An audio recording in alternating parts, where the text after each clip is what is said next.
ಪ್ರಿಯ ಭಕ್ತ ಬಾಂಧವರೇ, ಮಂಗಳಾಪುರದ ನೇತ್ರಾವತಿಯ ದಡದಲ್ಲಿ ಅತ್ತಾವರದ ಮಣ್ಣಲ್ಲಿ ಯಾವ ಕಾಲದಲ್ಲಿ ನೆಲೆ ನಿಂತ ಶಕ್ತಿ ಎಂದು ತಿಳಿಯಲು ಅಸಾಧ್ಯವಾದ ತುಳುನಾಡ ಮಣ್ಣಲ್ಲಿ ಬಾಗಿಲ ತಡ್ಯದಲ್ಲಿ ಜಲದಲ್ಲಿ ನೆಲೆ ನಿಂತ ತಾಯಿ ಭ್ರಮರಾಂಬಿಕೆ ಧರ್ಮಚಾವಡಿಯ ಜೋಡು ಸತ್ಯಗಳಾದ ಆಟಿಯ ತುಡರ ಗಗ್ಗರ ಸೇವೆ ಮತ್ತು ಅಗಿಲು ಸೇವೆ ಹಾಗೂ ಮಹಾ ಅನ್ನಪ್ರಸಾದ ಇದೇ ದಿನಾಂಕ 30/7/2022 ಶನಿವಾರ 5 ಗಂಟೆಗೆ ಸರಿಯಾಗಿ ನಡೆಯಲಿದೆ.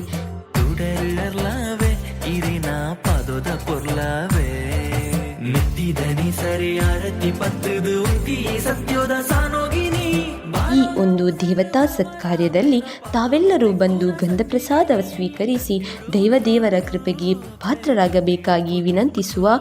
ಶ್ರೀಯುತ ಪ್ರಾಣೇಶ್ ಅತ್ತಾವರ ವಕೀಲರು, ಶ್ರೀ ಭ್ರಮರಾಂಬಿಕಾ ಧರ್ಮಚಾವಡಿ, ಥಡ್ಯ, ಮಂಗಳಾಪುರ.